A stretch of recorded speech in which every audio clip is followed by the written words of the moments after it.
All right, well, there's been, of course, other players that are being linked to this big R360 move, and the latest is that Zack Lomax is released early from his deal at Parramatta by Jason Ryles, and the noise is getting louder that you don't do that unless you have a firm offer or something secure in your future. So what was your reaction to this, that after one season wearing blue and gold, Zack Lomax is on the market? I would like to think that Pappenhausen and Lomax, who have gone, or at least left their club, have some form of concrete evidence that they are to receive X amount of dollars, right? Because both of them on a pretty good thing where they were.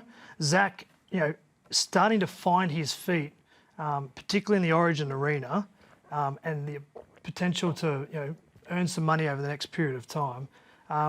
There's just something that says that these guys have something at least locked away that says they'll get X over a period of time. For me, the fact that clubs are letting these players go seems to me that they are sort of not required beyond what they're doing at the moment. So, because if I was a coach and I had Pappenhausen or Lomax and I wanted to win a comp the next year, these two are elite players in our competition.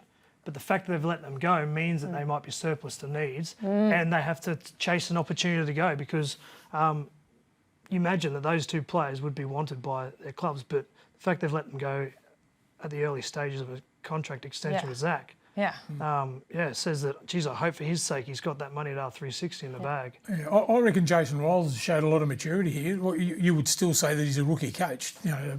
To buy a player there from Saints and come to Parramatta and all of a sudden, he's one of your best players, and then to have the maturity to say, let's go, we're going to let you go. I don't think that Parramatta will get another winger. I reckon it opens the door for Big Asofa. I think it opens the door for him. The Melbourne Storm have let him go. I think that he's a type of player that can, play 50 minutes for you every week, get a little bit of, play the first 20 or 30 or whatever, have a little bit of a rest, come on and finish games. And I think he's a presence. I think sometimes he's a little bit erratic and all that sort of stuff. But I don't think that Parramatta will try and replace Lomax with an outside back. I think they'll go for someone like Big Asofa. You got to tip your cap to Jason Ryles, first year coach last year, arrived at Parramatta Eels. And when you're sort of making decisions based on your own career, you're probably going to keep some players and say, I need to win some games.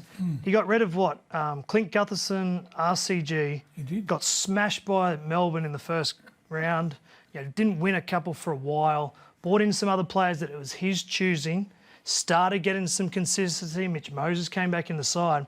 And I feel like this is another call from Jason Ryles. He's like, well, Zack, if you want to leave, if you're not buying into what we're doing, see you later. Because Jason Ryles has made some really strong decisions that you could argue have put Parramatta a couple of steps backwards, but are definitely going in the right direction, particularly the way they played at the back end of last year. Yeah. If anyone had have thought their start of the year would have been completely different at the back end of the year, it would have been hard to say that they would have improved after what they did at the start of the year. But he chose to set a culture with good characters, good leaders, and I think this is a decision around Zack as well, because he's happy to let Zack move on and reshape their roster a little bit. Yeah, well, Zack was a Brad Arthur signing, and it sounds like, from what we know of Zack Lomax, he beats to the sound of his own drum, and he would probably back himself to play in live golf just as he would back himself to play in R360. So when you love playing, part of it is, I can't speak for everyone, but part of the thing was the enjoyment of actually playing the game, right? And all the money comes and all that sort of stuff. That's fine.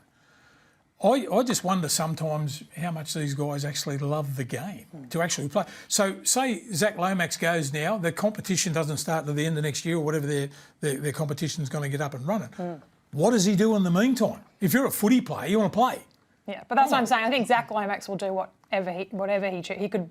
Well, he could go to French rugby. He could start boxing. He could do. That's the kind of guy Zack is. And maybe that's the type of guy that Jason Ryles doesn't want in his team, because every team rocks up in the first week of November preparing for next year. Clean slate.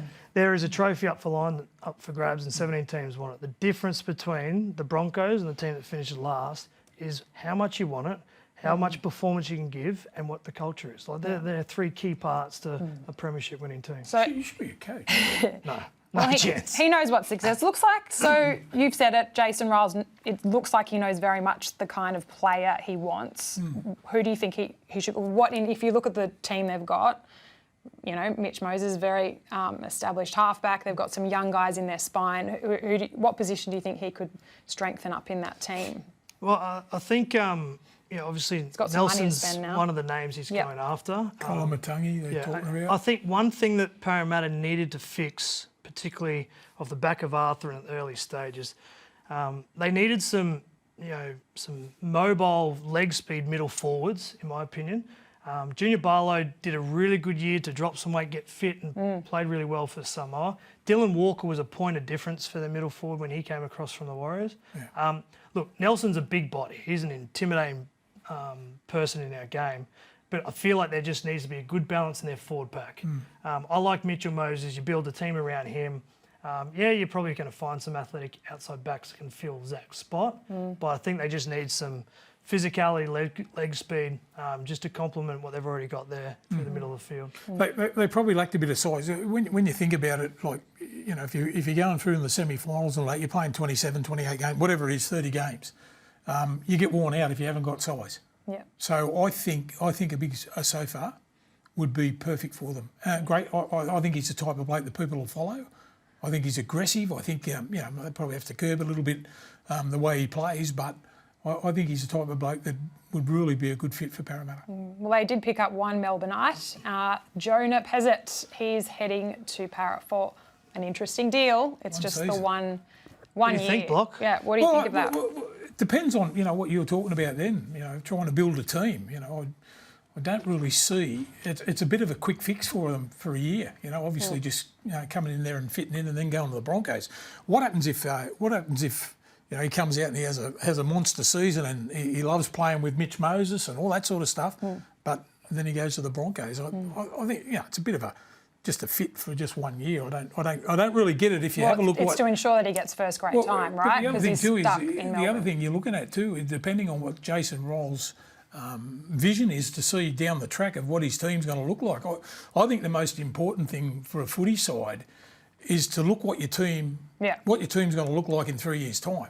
And fill the spaces, you know what I mean? So, you can get it from Jonah Pezet's point of view because he needed it. 1 year. Did you like the Harry Grant move from Storm to the Tigers? I loved it. He was our best player. Yeah. But we were on the bottom of the rung. We needed someone like that. Harry Grant was unbelievable. Mate, he was our best player. He won the Player of the Year for the Tigers, so that was a great move for us. But then he went back. I like it. I like it from... Do you like it for Para, though? If you're a Para fan, are you happy with just getting someone there for 1 year? I do. I like it through the Broncos lens. I like it through Jonah's lens. I like it through Parramatta's lens because he was only available for the 12-month period. Maybe Ryles has got a trick up his sleeve after Jonah Pezet, but there's one thing that I think that combination can bring is I think Mitch Moses and Jonah Pezet work well. Who did you play at 6? Oh, Jonah Pezet. Mitch Moses is your halfback, 100%. Oh. Jonah Pezet is your 5'8". And I think through his development, we'll learn a lot through Mitch. I think Mitch needs a point of reference because at the moment, wherever Mitch goes, the ball goes and Parramatta can be shut down. Jonah's got that swagger that in that final match for the Melbourne Storm, he came on and started halfback. 40-20 and played really well. So he'll call the ball on the other side of the ruck. The thing that is the missing piece in all of this is... the production line at Brisbane Broncos, that they've lost a couple of young halves now because Jonah's been plugged in there over the top of them. So I like it. I like this deal. I think it works out as long as he stays fit and healthy. What happens if Parramatta win the comp? Yeah, a Para top 8 team then. But let's just look at that. Are they going to be a top 8 team based on what we saw improvement-wise and some of the key recruits for next year? I think they're on the edge. Okay. I think they may sit around that 8 to 10 mark, 7 to 10 mark. The biggest key for them, whether they finish in the top 8 or not, is Mitch Moses' health. They lost a bit of strike with the big fella going now. The crossfield kicks and the tries that he scores and the ability to get over that stripe. Maybe they won't score as many tries.